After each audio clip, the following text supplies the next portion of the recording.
구약성경 131면 출애굽기 32장 1절로 7절 말씀입니다. 백성이 모세가 산에서 내려옴이 더딤을 보고 모여 백성이 아론에게 이르러 말하되 일어나라 우리를 위하여 우리를 인도할 신을 만들라. 이 모세 곧 우리를 애굽 땅에서 인도하여 낸 사람은 어찌 되었는지 알지 못함이니라.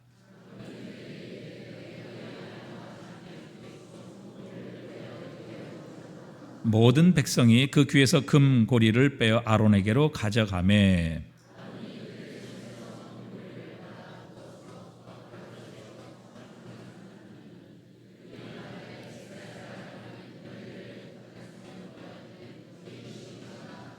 아론이 보고 그 앞에 제단을 쌓고 이에 아론이 공포하여 이르되 내일은 여호와의 절일이니라 하니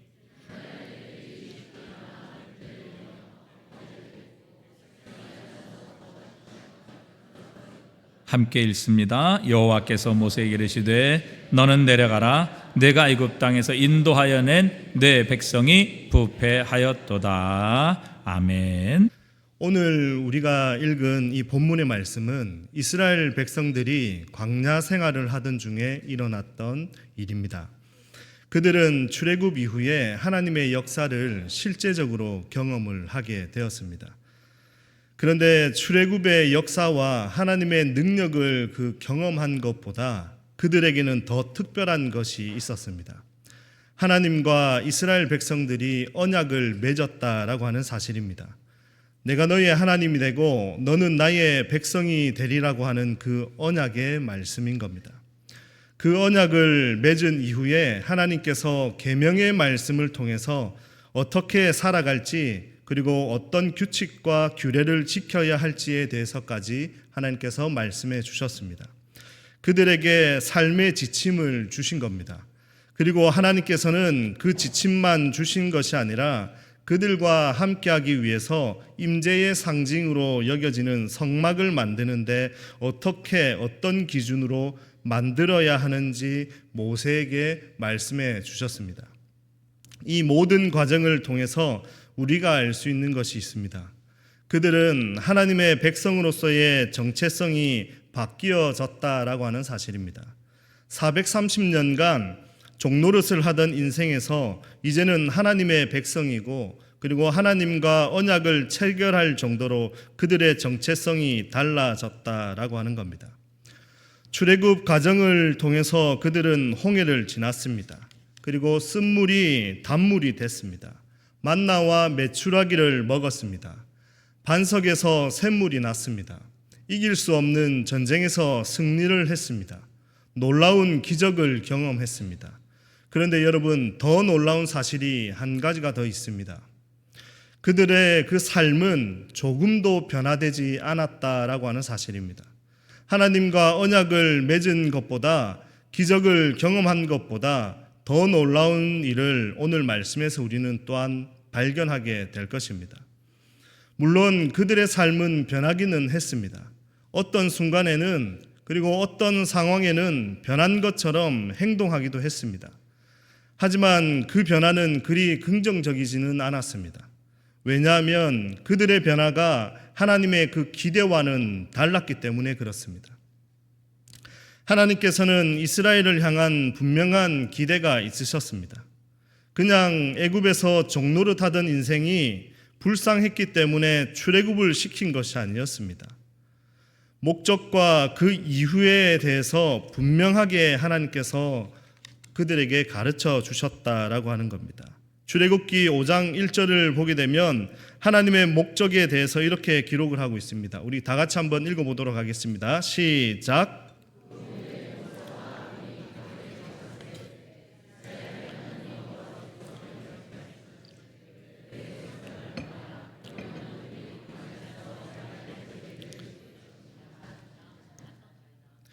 이 상황은 출애굽 이전의 상황입니다.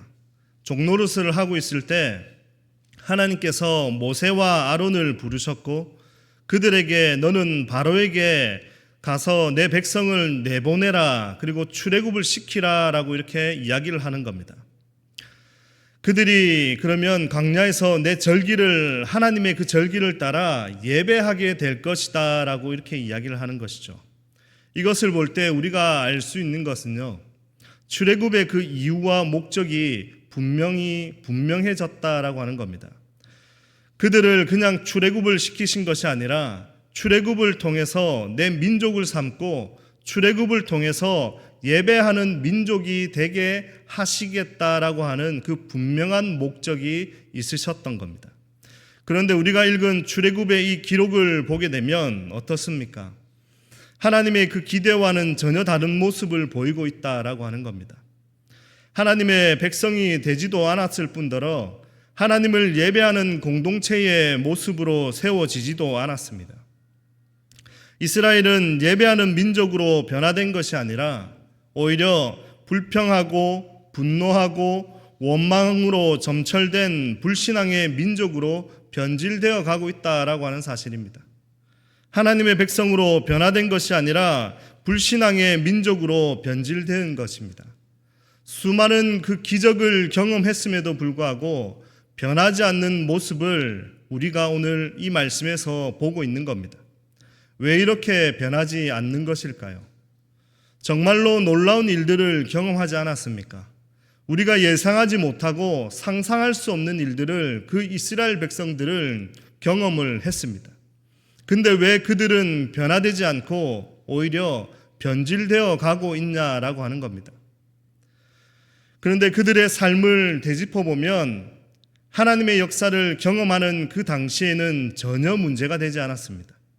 홍해를 건너고 마라의 쓴물이 단물이 되고 만나와 메추라기를 먹고 반석에서 샘물이 나는 그 순간에는 하나님을 찬양하고 경배하고 예배했습니다. 하나님의 역사, 하나님의 능력이 체험되는 그 순간에는 하나님을 찬양했습니다.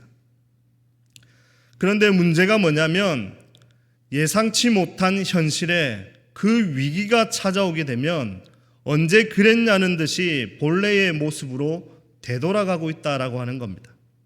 하나님을 찬양하던 그 입술이 원망하는 입술로 달라지고 하나님께 영광 돌렸던 그들의 고백이 하나님께 불평하는 그 고백으로 채워지기 시작했다라고 하는 겁니다. 하나님의 기적의 역사를 경험했을 때는 거룩한 것처럼 변화된 것처럼 보였습니다. 그런데 위기를 만나자 다시금 예전처럼 변질되는 것이 오늘 이스라엘의 모습입니다. 오늘 32장에서도 그들의 위기를 만난 것처럼 이렇게 보여집니다. 실제로 그것이 위기가 아닌데도 그들은 위기처럼 인식하는 모습을 보이고 있다는 겁니다. 그래서 여기 32장에서도 불평을 하고 있는 겁니다. 본문 1절을 우리 함께 한번 읽어보도록 하겠습니다. 백성이 모세가 산에서 내려옴이 더딤을 보고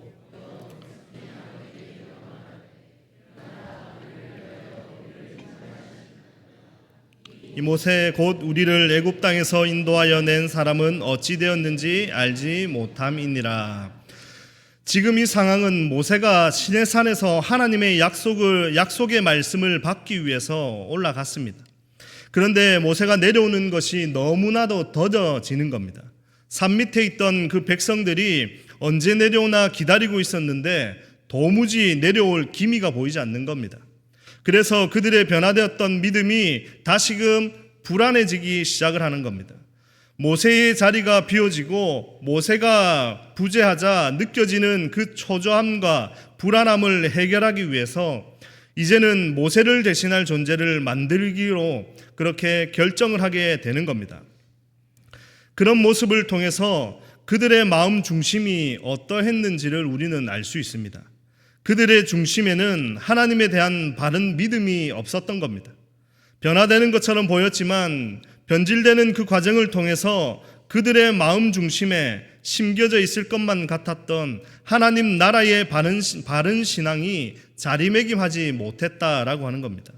위기가 찾아오자 그 믿음이라고 생각했던 것들을 그 즉시로 소멸해 버린 겁니다. 왜 그랬을까요?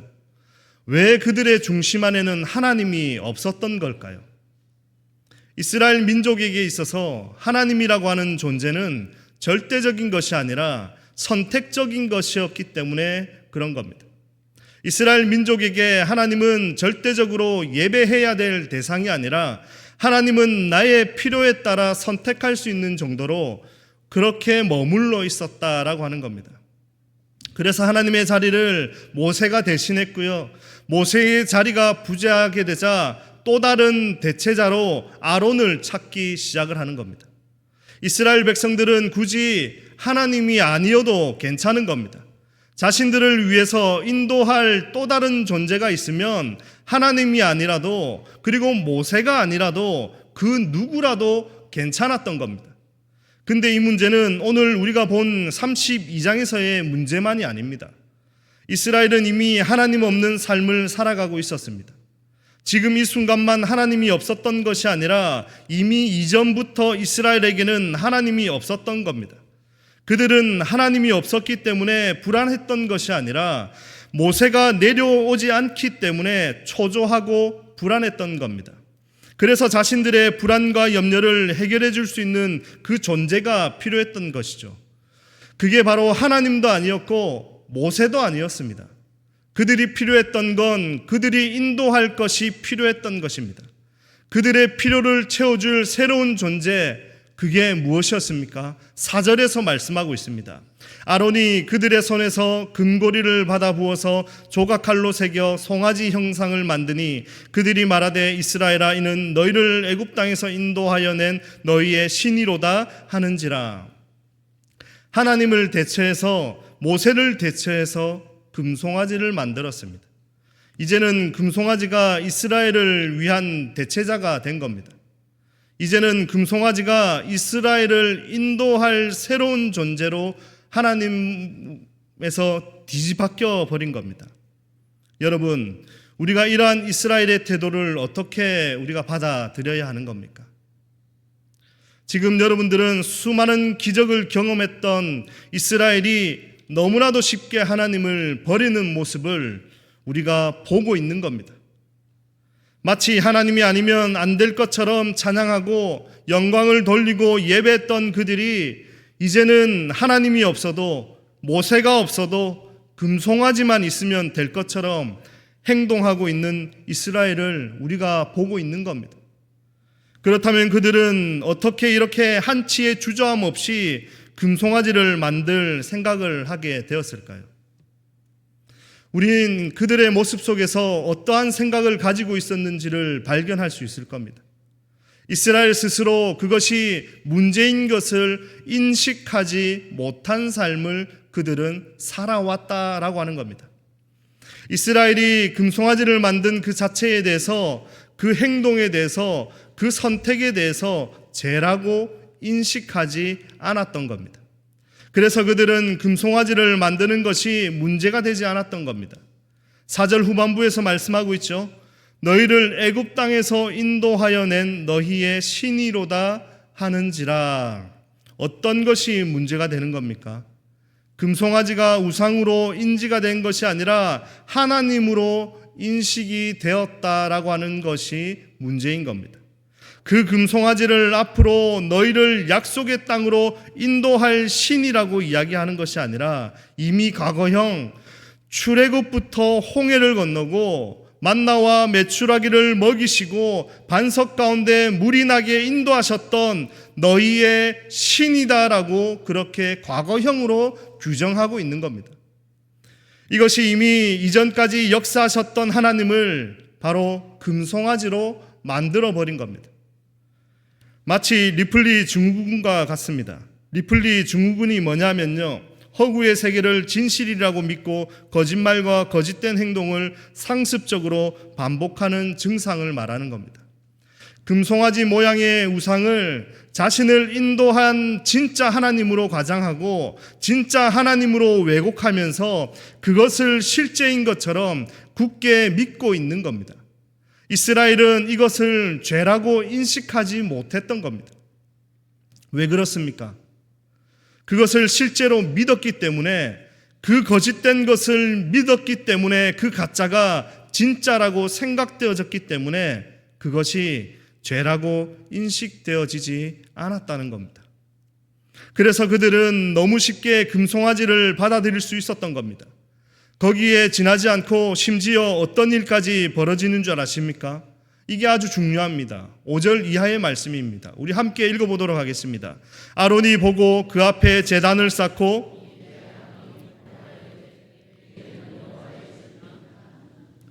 이튿날에 그들이 일찍이 일어나 번제를 드리며 제를 드리고 백성이 앉아서 먹고 마시며 일어나서 뛰놀더라. 5절로 이 6절까지의 말씀을 보게 되면요, 금송아지만 만들어 놓고 우리를 인도하신 하나님이다 라고 말하지 않습니다. 금송아지를 만들어 놓고 어떤 일을 벌입니까? 그 앞에 하나님을 예배할 제단까지 만들었다라고 이렇게 말하고 있습니다. 그리고 6절의 말씀을 보면 그 다음날 일찍 일어나서 금송아지 앞에서 번제와 화목제를 드리면서 뛰어놀더라라고 이렇게 기록을 하고 있습니다. 무슨 일입니까? 금송아지를 하나님으로 인식하고 예배했다라고 하는 겁니다.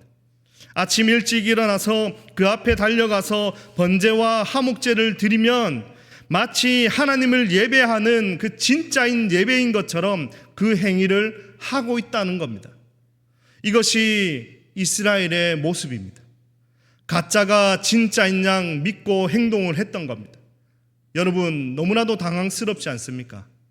아니, 어떻게 금송아지를 하나님으로 인식할 수 있냐라고 하는 겁니다. 어떻게 그 가짜를, 그 거짓된 것을 진짜로 믿는 그 어리석은 행동을 보일 수 있냐라고 하는 겁니다. 그런데 여러분, 우리가 살아가는 이 시대에도 별반 다르지 않습니다. 거짓된 것이 확실한데, 가짜인 것이 확실한데 그것을 실제인 양 믿고 왜곡하는 사람들이 더해가고 있다는 겁니다. 그것이 우리의 모습일 수도 있다는 겁니다. 예상치 못한 그 위기를 만나게 되면 그 순간을 모면할 거짓이 우리 가운데 불쑥불쑥 튀어나오고 있다는 겁니다.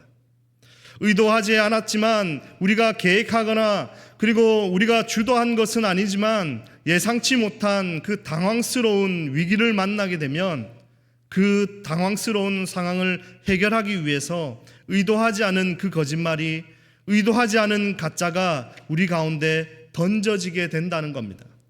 그 거짓을 덮기 위해서 또 다른 가짜를 만들어내고, 그 가짜를 덮기 위해서 또 다른 것을 더해가면서 그것이 마치 진실인 것처럼 믿어버리는 우리의 현재의 모습은 아닌지 한번 되돌아보게 됩니다. 그것이 우리의 예배가 될 때도 있습니다. 그리고 우리가 드리는 기도가 될 때가 있습니다. 우리의 말씀 묵상이 될 때가 있습니다. 우리가 하나님 앞에 진실함으로 서지 못한 채 그 행위로 우리가 만족함을 얻는다라고 생각할 때, 우리가 하나님 앞에 진실하게 기도하고 진실하게 예배하고 진실하게 말씀으로 들어가는 것이 아니라 그 거짓된 행위 자체만으로 마치 하나님을 예배하고 하나님 가운데 찬양하고 기뻐하는 것처럼 우리의 태도를 인식시키는 부족함이 우리가 매번 드리는 예배에서 하나님이 아닌 금송아지를 향해 예배하고 있는 모습으로 우리에게 나타날 수 있다는 겁니다. 이 문제는 예배만이 아니겠죠. 우리의 그 삶 가운데서도 그렇게 나타나는 것을 볼 수 있습니다. 여러분들의 가정에서, 그리고 여러분들의 직장에서, 여러분들의 학교에서 위기를 직면하게 되면 그 문제를 회피하기 위해서 두려운 마음과 염려의 생각을 쏟아낼 수 있는 무언가의 금송아지를 만들어서 우리 스스로가 위로를 받고 있다라고 하는 사실입니다. 그것을 통해서 만족하고 그것만으로 괜찮다고 자기 스스로를 체면하는 그런 삶을 우리가 살아가고 있다는 겁니다. 여러분의 그 인생 가운데 자리 잡고 있는 금송아지는 무엇입니까? 위기를 탈피하기 위해서 세워져 가고 있고 하나님을 대신하고 있는 그 거짓된 것과 그 가짜는 혹시 무엇입니까? 두려움의 위기, 물질의 위기, 관계의 위기, 아픔의 위기 가운데 하나님이 아닌 금송아지를 붙들고 해결하려고 하는 것이 지금 현재 여러분들의 모습이지 않습니까? 그러나 우리가 반드시 기억해야 될 것은 우리가 만들어내고 있는 금송아지로는 우리의 문제, 우리의 위기를 극복할 수 없다라고 하는 사실입니다. 지금 당장은 우리가 만들어내고 있는 금송아지가 우리의 문제에, 우리의 위기에 해결을 책인 것처럼 그렇게 느껴지고 있지만 오히려 내 안에 금송아지로 인해서 더 큰 고통을 당할 수 있다라고 하는 사실입니다. 그렇다면 금송아지를 만든 하나님의 그 평가는 어땠을까요? 32장 7절에서 말씀하고 있습니다. 여호와께서 모세에게 이르시되 너는 내려가라. 네가 애굽 땅에서 인도하여 낸 네 백성이 부패하였도다라고 말씀합니다. 금송아지를 만들었던 이스라엘을 향해서 하나님이 뭐라고 말씀하십니까? 부패했다라고 말씀하십니다. 근데 그것만이 아닙니다. 7절 말씀을 더 자세히 살펴보게 되면 모세에게 하나님께서 이렇게 말씀하고 있습니다. 너는 내려가라. 내가 애굽 땅에서 인도하여 낸 너의 백성이다라고 이렇게 이야기하고 있는 겁니다. 출애굽기 5장 1절까지만 하더라도요, 하나님께서는 이스라엘을 어떤 백성이라고 말씀하셨습니까? 내 백성이다라고 말씀하셨습니다. 근데 그러한 이스라엘 백성들이 금송아지를 만들고 예배했더니 하나님께서 부패했다라고 이렇게 이야기를 하고 있는 겁니다. 이제는 더 이상 내 백성이 아니라 너의 백성, 모세의 너의 백성이다라고 하나님께서 선을 긋고 있는 겁니다. 이제는 너와 나와의 관계가 끊어졌다라고 하나님께서 분명하게 선포하고 있는 겁니다. 이제는 더 이상 이스라엘이 왕같은 제사장의 나라가 아니고 나의 소유가 아니고 거룩한 백성이 아니라 모세의 너의 백성이고 부패한 백성이다라고 하나님께서 책망하고 계시는 겁니다. 그런데 이 부패한 것으로 끝나지 않습니다. 금송아지를 만들었던 이스라엘을 향해서 부패했다라고 책망하시면서 출애굽기 32장 10절에서 이렇게 말씀하고 있습니다. 함께 읽어보도록 하겠습니다. 그런즉 내가 하는 대로 두라.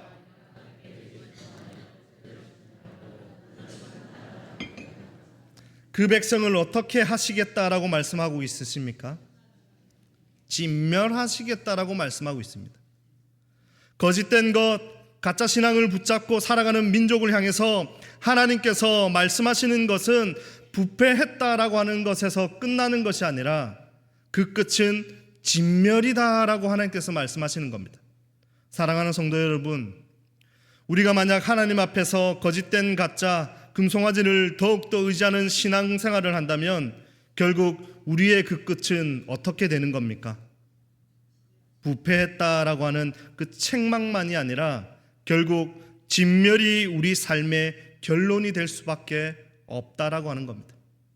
그렇다면 거짓과 가짜가 만연한 지금 이 삶의 위기를 또 다른 금송아지가 해결할 수 있는 것이 아니라면 이제 우리는 어떤 것을 붙잡고 선택하며 살아가야 할까요? 그 해답을 출애굽기 32장 13절 이하에서 말씀하고 있습니다. 우리 함께 읽어보도록 하겠습니다. 주의 종 아브라함과 이삭과 이스라엘을 기억하소서.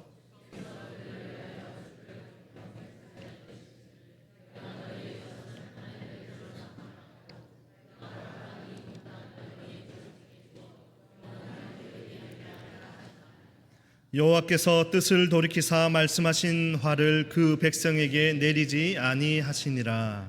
여러분, 갑자기요 상황이 반전되어 버렸습니다. 분명히 금송아지를 만들었던 이스라엘을 향해서 하나님께서 부패했다, 진멸했다라고 이렇게 말씀하셨는데, 근데 모세의 이 기도를 통해서 하나님께서요 뜻을 돌이키셨습니다.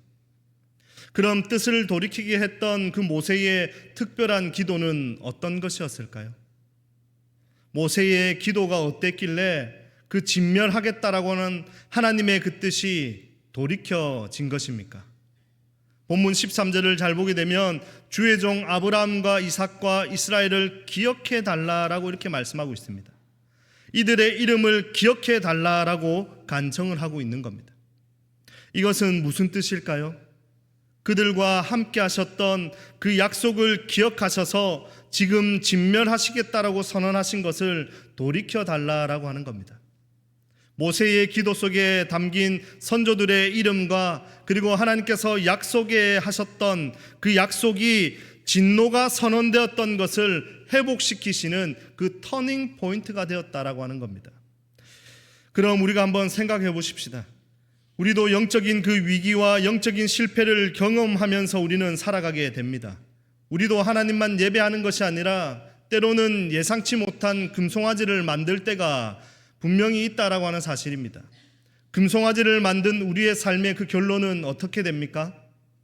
부패하고 진멸하겠다라고 하나님께서는 선언하실 겁니다. 그럼 우리는 어떻게 돌이켜야 되는 겁니까? 어떻게 돌이켜야 됩니까? 믿음의 가문은 모세가 기도한 것처럼 돌이킴을 받을 수 있습니까? 모세가 이야기한 것처럼 우리의 선조를 기억해서 우리 가정 가운데, 우리 가문 가운데 신앙이 좋은 사람들이 있는지를 기억하고 그들을 찾아가면 하나님께서 그 약속의 말씀 진멸하겠다라고 하는 걸 돌이키십니까? 모세가 이야기하는 건 그런 의미가 아니겠죠. 하나님께서는 이스라엘에게, 모세에게, 그리고 모세에게 아브라함과 이삭과 야곱의 이름을 주시고 그들에게 약속하신 것을 기억하게 하신 것처럼 오늘을 살아가는 우리에게도 또 다른 회복의 터닝 포인트가 되는 약속의 이름을 주셨다라고 하는 사실입니다. 거짓된 것, 가짜 신앙을 붙잡고 살아가는 우리에게 회복할 수 있는 약속의 이름을 이미 선물로 주셨습니다. 그럼 부패하고 진멸당할 수밖에 없는 우리의 인생이 전환될 수 있는 그 약속의 이름이 무엇입니까? 바로 예수 그리스도입니다. 모든 이름 가운데 뛰어난 예수 그리스도의 이름이 우리 가운데 주어졌습니다. 내 자격도, 내 열심도, 내 노력도 아니라 부패해서 진멸당할 수밖에 없는 우리의 연약한 신앙이 예수 그리스도의 이름을 통해서 회복되어지고 반전되어졌다라고 하는 사실입니다. 지금까지 우리는 수많은 문제와 위기 가운데 거짓된 금송아지로 어려움을 벗어나려고만 했습니다. 세상의 방식, 세상의 보기 좋은 것, 세상의 능력으로 그 위기를 타개하려고만 했습니다. 위기만 벗어나면 가짜 신앙이라도 문제없다라고 하는 인식을 가지면서 신앙을 이어왔을지도 모릅니다. 문제와 어려움만 해결되면 그것이 하나님이 아니어도 괜찮다라고 생각했을지도 모릅니다. 그렇게 우리 안에 금송아지를 늘 만들었을지도 모르겠습니다. 그러나 여러분, 어려운 상황과 위기 가운데 처하게 될 때 우리가 붙들고 바라봐야 할 것은 바로 하나입니다. 모든 것을 멈추고 오직 예수 그리스도만 바라보는 것입니다. 여러분들의 삶 가운데 무엇인가 불안하게 만드는 것이 있습니까? 여러분들의 삶 가운데 염려하게 만드는 무언가가 있으십니까? 내일에 대한 그런 불확실한 가운데 여러분들이 살아가고 계십니까? 위기 가운데 세상 방식인 금송아지를 붙잡는 것이 아니라, 세상 가운데 거짓으로 만연한 것들을 붙잡는 것이 아니라, 풀려지지 않는다면, 두렵다면, 염려가 된다면 오직 예수 그리스도만 바라보십시오. 세상은 예수 그리스도의 이름이 무슨 힘이 있냐라고 우리에게 말하고 있지만, 그러나 그분을 붙잡고 그분을 바라볼 때 우리를 살게 하는 힘이 생겨나게 되고 소망이 선명하게 보여지게 될 것입니다. 가짜로 나를 속이고 세상을 속이고 그 순간만 모면하는 것이 아니라 우리의 삶의 평생에 오직 예수님만을 바라보며 진정으로 정말 그 주님만을 바라보는 진정한 믿음의 소유자들이 모두 되시기를 주님의 이름으로 축원드립니다.